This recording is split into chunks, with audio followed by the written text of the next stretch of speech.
Seahawks fans, wherever you may be. Thanks for listening to the show. Join your hosts, Bill Alvstad and Keith Myers, as we talk Seahawks football.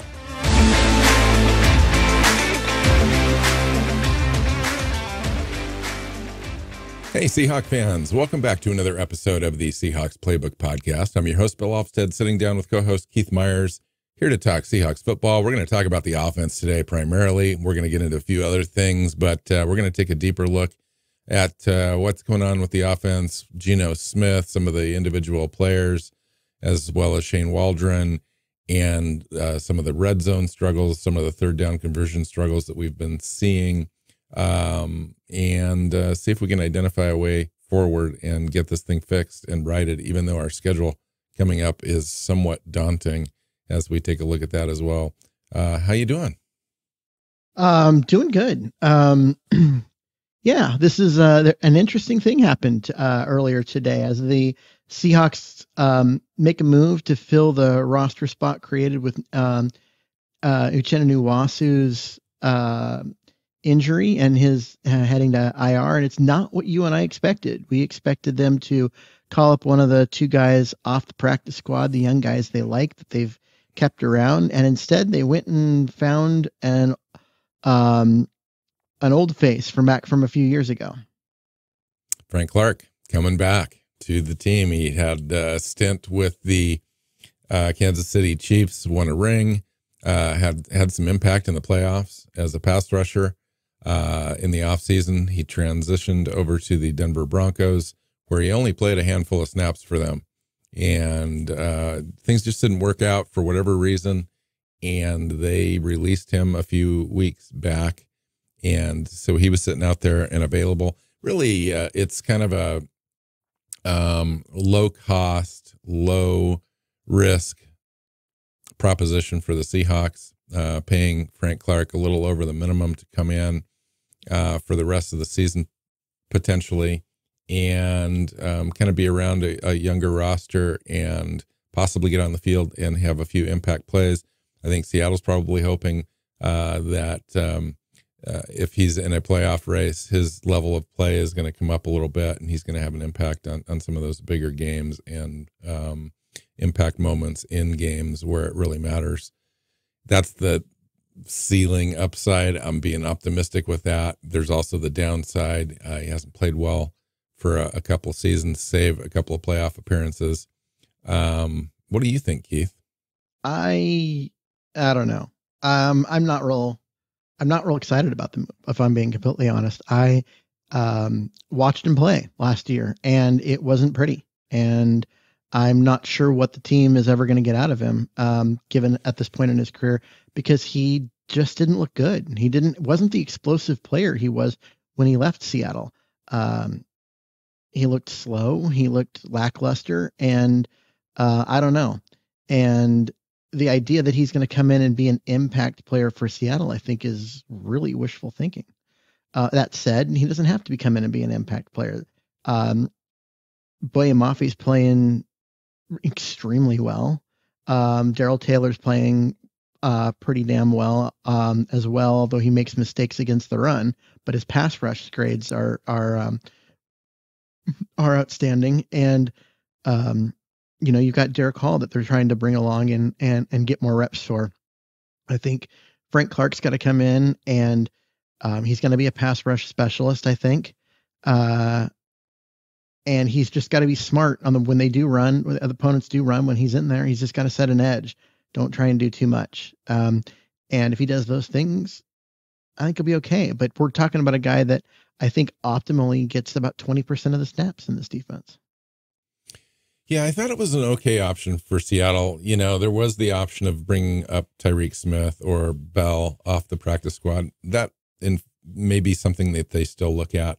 I think the Frank Clark thing was potentially a better option than going out and either renting a player or committing to a long-term player via trade, like Brian Burns or Carl Lawson, somebody like that to come in. Now, the impact may have been greater immediately, but I think I heard what you just said is Frank doesn't need to be that impact player as well. We've got some other players that can do that. That's kind of the argument against bringing in somebody like Brian Burns or or Lawson as well, is we've already got a pretty decent roster. We just needed a little bit of a reinforcement there on the depth. And I think Frank Clark provides that. If you can get a sack or 2 or 3 out of him, especially in key moments, then this becomes worth it. It's not going to be very expensive. Again, it's kind of an insurance policy, I think, and pretty savvy, I think, for them to do this, especially if after taking a look at him in the off season, or not the off season, in the last couple of weeks, and then pulling the trigger.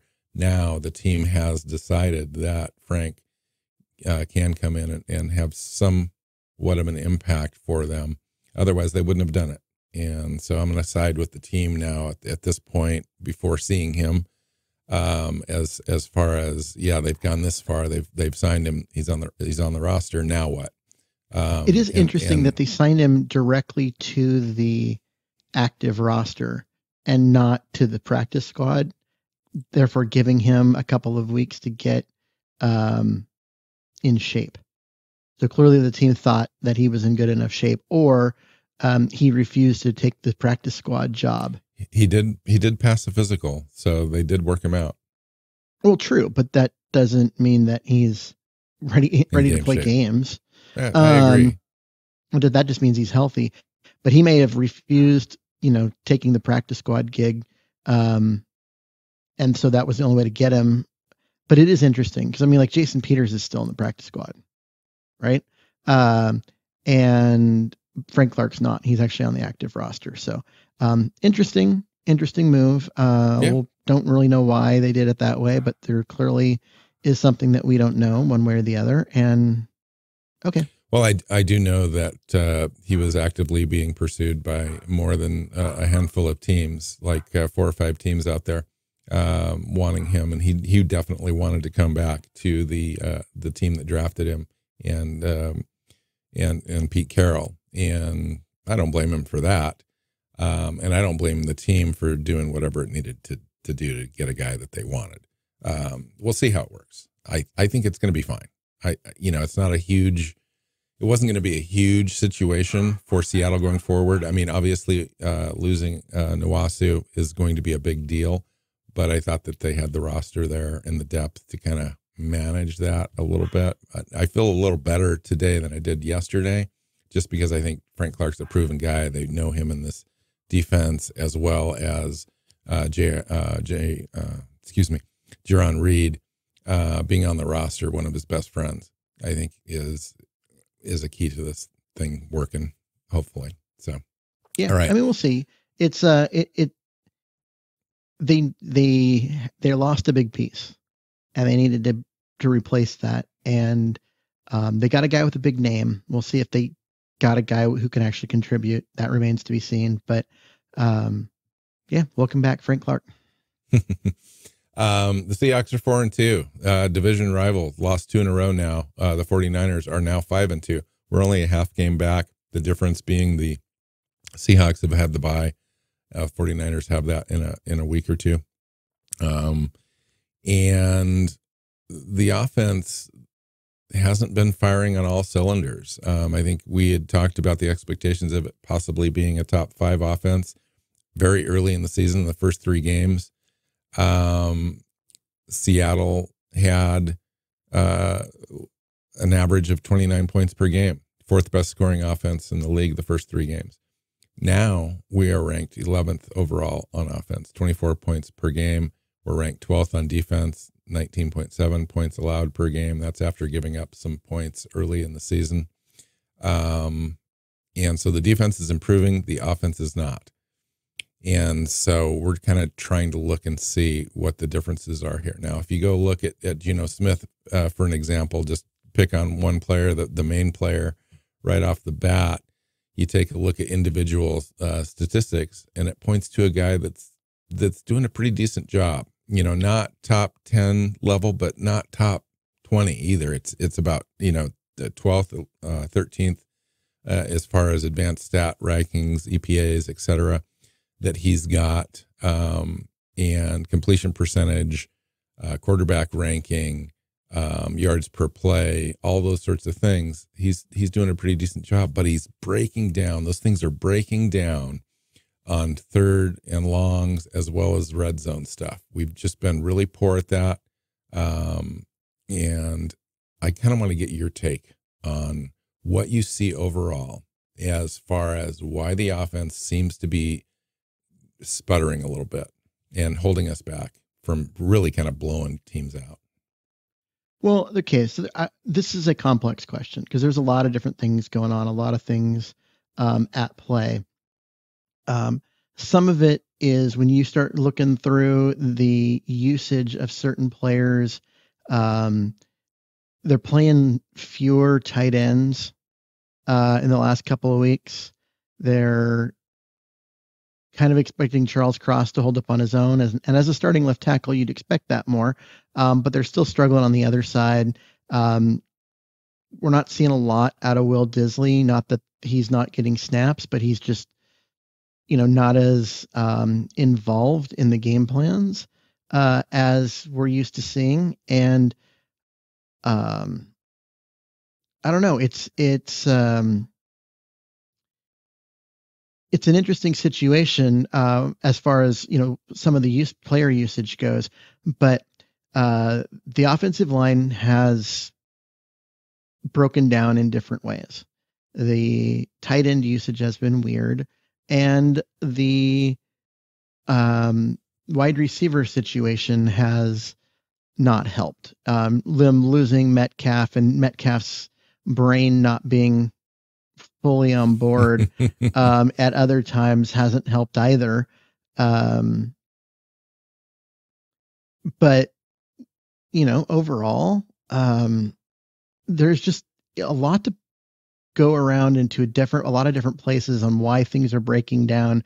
There's just a lot wrong everywhere. And it does really start with Geno. He's making bad decisions in the red zone. He's not doing a good job of finding the right guy. He's holding on to the ball too long, and just throwing it at defenders in the corner. Things like that are hurting the team. But he's by far not the only problem. Yeah, no, I agree. I disagree slightly with your assessment on there's a lot of problems and things just aren't working. And I think things are working better than we think they are. I think it's just an acute situation in the red zone and third down that's pronouncing these issues into larger, bigger things because it impacts the score. It impacts our ability to win and pull away from teams and so forth. If you take a look at us scoring points, we're 11th in the NFL. In yards, we're 15th. Yards per play, we're 12th. But when you take a look at third down percentage, we're ranked 24th. When you take a look at red zone percentage, we're 21st. We seem to be rushing. Are improved. We seem to be rushing the ball well, but when you take a look at it, really, we're 20th in the NFL in rushing yards. We're 19th in yards per rush. So I think we could use some improvement on there. If you go take a look at the advanced stats on the offensive line, our pass blocking effective win rates are pretty darn good. Our run blocking win rates are horrible. So I think our run game is holding some of our offense back as well, putting us in third and long situations if we run the ball either on first or second down. So that's been an issue. If you take a look at the rate of passing on first and second down, we're in the top 5 in the league. So we've kind of dispelled that notion. And play action, I think Geno is one of the best play action quarterbacks in the league. If you take a look at those stats, I think some of this is play calling. I don't know exactly. I'm not an expert on drawing up plays and execution and X's and O's and all that kind of stuff on film and dissecting that. But it seems like Shane Waldron could do a little bit better job kind of getting this offense, knowing its limitations, getting this offense in a better position to be successful, both on third down and in the red zone. And then it just comes down to execution. I mean, if you take a look at Geno Smith in his press conference the other day, it really, came down to execution for himself. I'm just going to read this quote. He said, "We didn't play to our standard." That's basically the overarching idea. He says, "If I'm being completely honest, I don't think we've played up to our standards, Smith said. Personally, I feel like we left a lot out there. It's the league. Any win you get, you're going to be happy with, right? A win is a win. But it's kind of this weird feeling that I got, specifically that feeling like I haven't done enough, haven't played my best game, but still we're winning and we're getting the job done, but a lot left out there, I feel like. So I'm excited to get to work tomorrow so we can fix those things, clean up the mistakes that I've been making, and try to play a complete, clean game. And of course, that's quarterback speak. Every quarterback, win or lose is going to kind of point to those things. But I think there's some truth underneath that as well, is the execution part of the offense has just not been good. And I look to Geno on those sorts of things as being shortcomings. I think we've seen that in the last, I'm going to say almost a full season of football. Last year, we started out pretty great. Geno faded towards the end. This year, we had a couple games where he's been playing really well, but more or less, he's been playing average football at best and making key turnover mistakes in the red zone and so forth. And I think we need to see those things cleaned up from Geno. Beyond Geno, you can't just point to one person, obviously. The other thing that we need to look at, I think, too, is just the offensive line. I think overcoming those things, while the perception has been they've been playing well, yes, but it does affect the timing. It does affect integrating Njigba into the offense. You've got to put him out there and run those plays, but if he's not available, he's not getting open. It limits the opportunities that Geno has to find an open receiver. Now he's only got two other guys he can look at, or maybe a tight end as well. Is getting open. You know what I'm saying. And that hasn't been the problem. You're not taking away. I think it has more to do with because of the injuries on the offensive line, because of those struggles. You've seen a lot of tight ends blocking instead of out in routes, which means now you've got 6 guys in to block 4 guys, giving them, and then when you count the quarterback in there, that gives a massive advantage in terms of just numbers of people in coverage versus the number of people in out in routes. And that's what's causing the problems as far as like guys getting open. But even then, guys are getting open. I mean, yeah, Tyler Lockett's open on almost doing every play. A pretty decent job when you take a look at the accuracy, the completion percentage. All those things are up, where they were at peak levels last year. That's close to 70%. But look at his yards turnovers. Per play is yards per play. Yards per play is the turnovers down are from huge. Last year. Absolutely, the turnovers are big. The turnovers are big, and it's not that he misses; it's when he misses. Absolutely, he's doing a great job between the 20s, but you get down in close to the goal line, and his stats drop way off. He just has not been good in the red zone. Agreed. That's where his interceptions are coming. And is it honestly, just the quarterback making bad mistakes, bad decisions, or is it something more? Well, there's lots of things, and you can't just be like, oh, well, it's just him, or oh, it's this other thing, and it's both. The team isn't. There are times they should be able to run the ball, and this is a freaking Pete Carroll team. And when this offense is doing well, you see Ken Walker, getting into the end zone. When this offense isn't working well, you see him getting stuffed, and then you see Geno Smith getting sacked. He's holding onto the ball too long. He's not making good decisions with the ball. He's throwing it into coverage. But he's also in that position in part because the offensive line has held up, and or because the running game hasn't been able to get, you run the ball from the 1, you expect them to get in. And if you don't, that's a problem. Yeah. Nonetheless, Smith still ranks 14th in expected points per added drop back, 9th in success rate, 12th in yards per attempt, and tied with Jalen Hurts for 16th in touchdown rate. You could argue he's done a great job, a masterful job, really, at wading through the offensive line situations. I mean, there's been times where I can't agree with that. I can't give you that we one. have zero starters on the offensive line at times. But he hasn't done a season. masterful job. If he was doing a masterful job, he'd be getting the ball out of his hands quickly, knowing that he doesn't have an offensive line to work with. Instead, he's holding it forever. Even when he's outside the pocket, he's not throwing it away. I would argue he's doing a great job outside of the red zone and third downs. I mean, when you take a look at pressure rates and so forth, his pressured ranks, EPA is 12th. He's among the top 10 when non-pressured. The problem is the third down and red zone stuff. He ranks 25th in success rate and 20th in EPA per drop back on third down. And in the red zone, he ranks 30th per drop back EPA. So all the stats I pointed at first were between the 20s, essentially. Like you said, it's the situational things where Geno is coming up short. And I don't know if it's a processing situation where things are happening in a condensed area and it's just overwhelming. And so he's forcing the ball in, he's making mistakes, he's holding the ball too long because you can't make a decision. It's complex. It's complicated to kind of diagnose these things. And I think it's a combination of all of those things.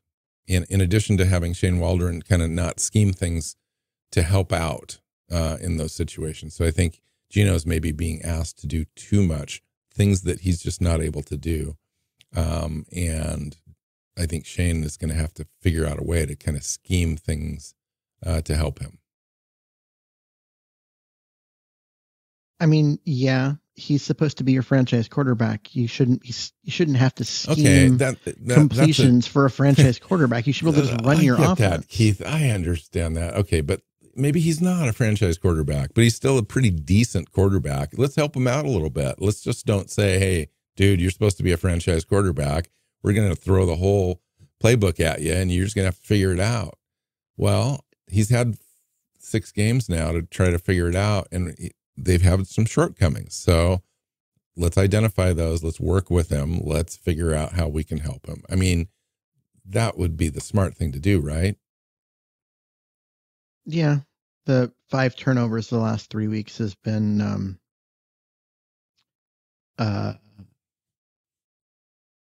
that's not on Waldron. I don't want to put that on Waldron. Those are Geno Smith, turnovers. And you look at okay, hold on. I get you, but I'm gonna pause you just for half a second.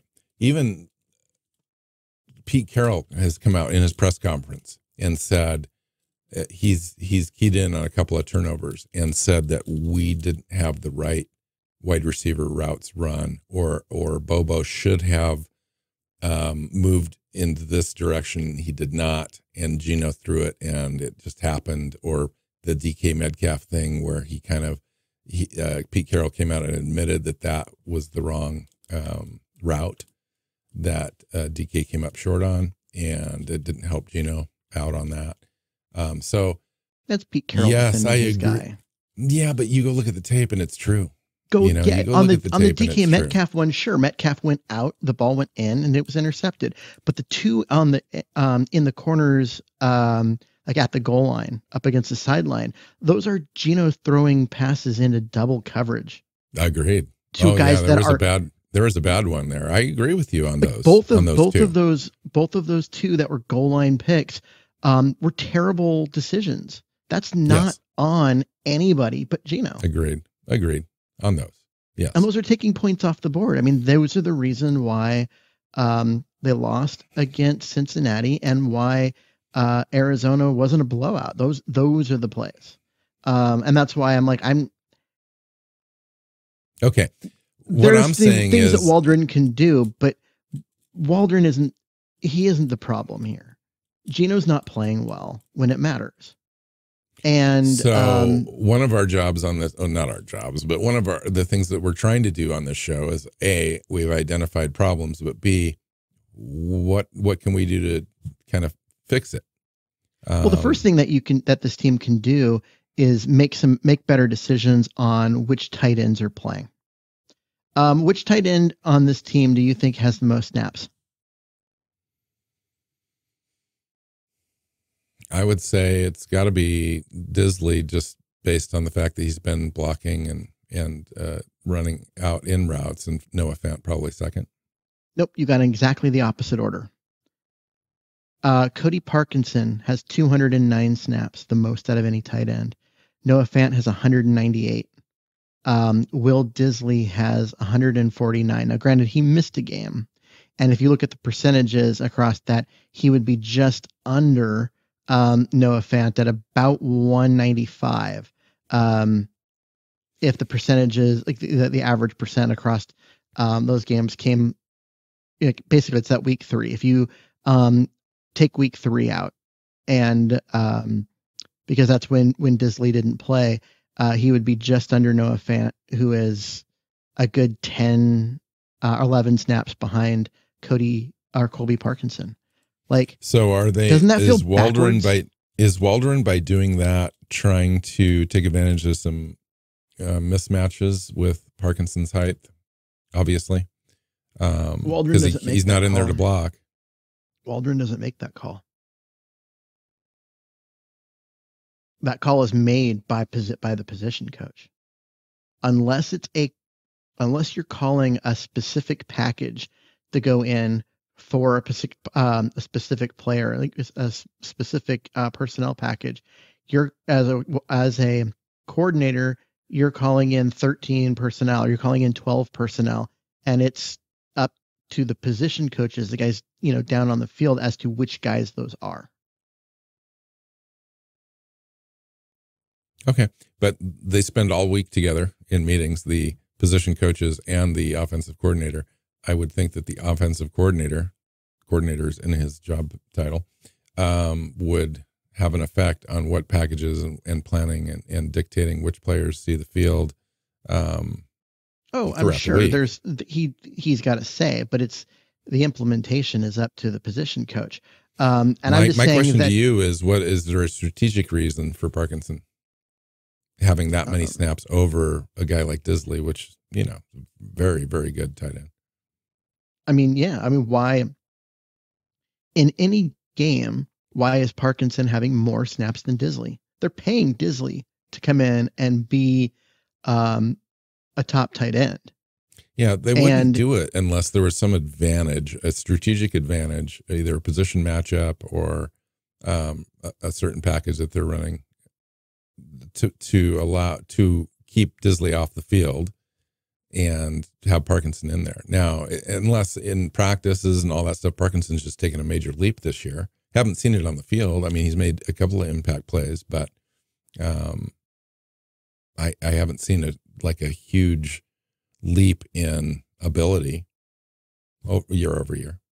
Well, to dictate that he would get almost twice. And Disley's the better blocker, and this is a team that needs help, especially on the side of the right tackle. They need a tight end who can block, and Disley's the best blocker of the 3, and he's not playing as much as the other guys. Only in 2 games has Will Disley snapped Colby Parkinson. That would be week 2 and week 7. Every other game, Parkinson's had more. For a team that's struggling to get the running game going and struggling to pass block and have all of these offensive line issues because of injuries, why aren't you playing your best blocking tight end? You want to see about, okay, how do we fix a problem?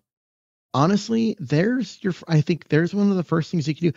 Not that Parkinson's played poorly. He hasn't. He's done what we expect him to do. But you need better blocking, and Disley's the better blocker. Play that guy.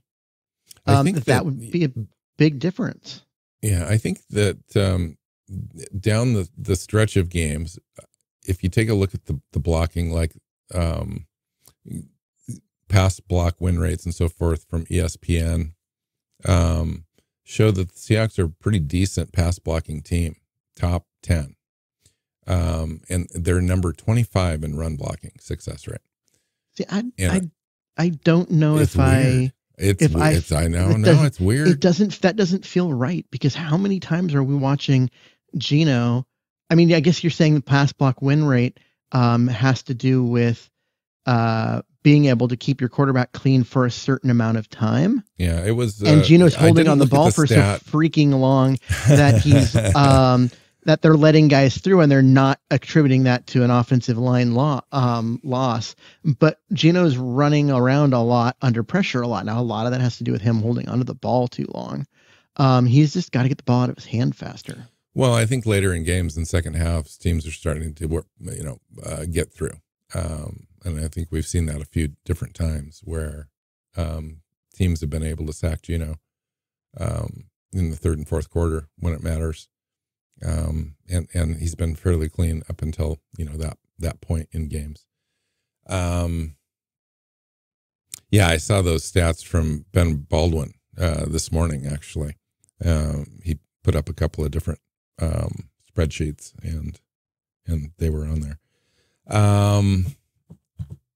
So where are our advantages on offense that we should be able to take advantage of most teams? Tyler Lockett is open on almost every play. He just is.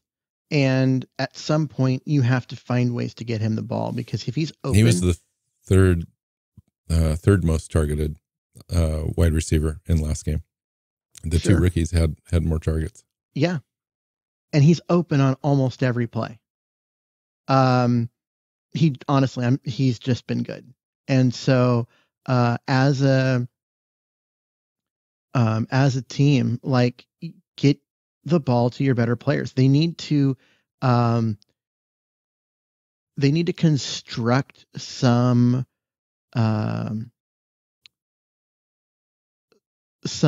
conversions and some things that are easy, right? They have that motion for them on those jet sweeps over and over again. At some point you have to hand the ball off, because they're not fooling anyone, because no one's really biting on them, because they don't ever do it. It's just like, when they used to run all the read option stuff, and nobody bothered to cover up Wilson because everyone knew that he wouldn't keep the ball. Like, why run it if everyone knows what you're going to do no matter what? So, they need to be able to, Smith and Jigba is a guy that you can run those jet sweeps with and have him go pick up yards. You can get the ball to Lockett and, those kind of things. Get Metcalf when he's healthy, put him in the slot and let him run like a slot fade rather than putting him on the outside where he's pushed up against the boundary. There's some things that they can do in order to help, like schematically, to help the offense go together. But ultimately it comes down to, Geno's got to do a better job of reading the defense pre-snap and knowing where his mismatches are and pulling the trigger. He's got to get the ball out of his hands faster. And if he can do that, this offense will be fine. And honestly, where he should be going most of the time right now, if you look at the way these games are unfolding, is Tyler Lockett. He's not getting the ball to Lockett enough. That's not a slight on Bobo or Smith and Jigma, or especially not DK. All of those guys have played pretty well, but Lockett might, as far as like his ability to get open on every play, is having one of the best years of his career, and it's not being translated into production because the ball's not getting to him. And I think that's something that this team has to fix. Another thing that they could do, honestly, is when they're struggling because of run blocking, Ken Walker's actually played pretty damn well this year, but it wouldn't hurt to get Zach Charbonnet more carries. Mm-hmm. He's a grinder. He's a guy that runs people over. He doesn't have the home run hitting capability that Ken Walker does, but he's more likely to gain 3 yards after being hit, yes, than Walker is. And that was one of the things that made, that's one of the things that made Marshawn like such the perfect back, was that his yards before contact were always really low. 0.1. Yeah. And And after contact, he led the league, but his kind of a yards thing. after Yeah. contact per play, he was in the top 2 like every year he was in Seattle where he played for the full year. So not 2010, but Yeah, and 2011 that's why fans love you, man. You have heart, and yeah, you're a warrior. Charbonnet's much more of that kind of back than Walker is. Walker is a guy with home run hitting speed, and he's played really physical this year, and has played pretty well. But honestly, I just see Charbonnet as a guy that's different in the way that he plays. I agree, Keith. And maybe once everyone's healthy and the offensive line is clicking, Walker's going to explode. And I kind of would expect him to if everything's clicking. But when it's not working and you have all these injuries and whatever, Charbonnet might be more consistent in his ability to pick up yards. I agree. He was injured this last game, but I agree long term he can come in and really kind of make a difference for you as the physicality kind of needs to step up for this defense. And it's going to get to be a slog here in the next few weeks. Seattle's next 2 opponents, the Browns and the Ravens, are 1-2 in defenses respectively by their EPA per play. Then Seattle hosts the Commanders, ranked top 10 in sack rate. Then it's the Rams, who have Aaron Donald. Then it's 2 against the 49ers, 3rd in defense EPA. So we play, basically 4 of the top 3 defenses in the next 6 weeks. Cowboys are 4th in defensive EPA. Eagles, who are 3rd in sacks. I mean, it's not going to be easy. This is not going to be an easy stretch and will define the entire season for the Seahawks. I think they can do it. If the defense shows up and continues to play the way that they've been playing and turns these kind of games into grinders, I do believe that Zach Charbonnet could have a huge role to play in these next coming weeks as a guy that just really can eke out 3rd down conversions for you, that can break a play now and again, can truck a defense, wear defense down a little bit, and hopefully get an additional safety to play up in the box, and then Geno can kind of take advantage. And it's just going to be a very interesting stretch here. I agree with those assessments. I think the tight end play and at running back are 2 areas where we could see improvement on this offense, and then of course just Geno. Geno's got to be able to take care of the ball. One of the predicates of a Pete Carroll offense is no turnovers. You do not want to turn the ball over and give the defense more opportunities. He needs to take fewer sacks. As much as the turnovers are frustrating, especially when they drive the length of the field, get down to the goal line, and then turn it over, because that just feels like you're taking points off the board. The sacks are killing the team because a lot of the time they're avoidable. And throw the ball away. If nobody's open, just throw it into the stands. And he doesn't do that. And I think at some point, someone's got to get through to him that he can't run around and take those 8-9 yard sacks, especially 6 or 7 seconds after the snap. And those things are hurting the team right now. Yeah. Interesting. Okay. So I think we'll get out of here for this show. Next show, we're going to talk about the Cleveland Browns. Watson is not going to play. That was just announced today that he's going to miss the game. PJ Walker is going to quarterback that team coming in. They've got a pretty decent defense, dominant defense in some respects. Myles Garrett is the defensive player of the year already. He just put it in the books. Absolutely dominated so far. Their pass defense is spotty, but they come up with big plays all the time. And they're good up front. And good up front. Their pass rush is great. So I think a guy like Zach Charbonnet would be very helpful in that game for sure. I could see that game being like a 17-10 game or 17-13. Just one of those grinders. Especially without Watson. You got Walker in there. That offense is not going to put up a lot of points, and that defense isn't going to give up a lot of points. So they're going to play a lot of low 2 teams games to get over 250 yards against them. I mean, And the Seahawks have been that way, that stingy in the last 3 games. So it's really going to be an amazing matchup, I think, at home with throwback jerseys. So that'll be a lot of fun. So we'll preview that thing here at the end of the week. Thanks, Keith. I appreciate it. We agreed on most things, disagreed on a few things. That's what made the show fun for me. Love that stuff.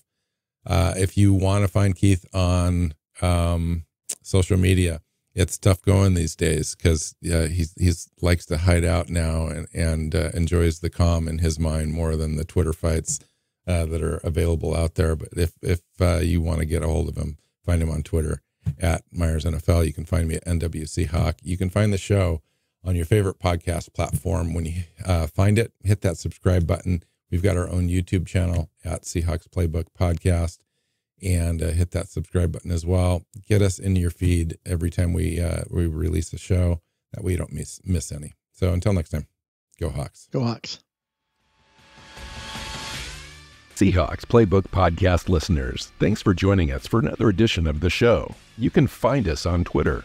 Bill is at NWCHawk, Keith is at Myers NFL, and the show is at Hawks Playbook. You can listen and subscribe to the show at SeahawksPlaybook.com.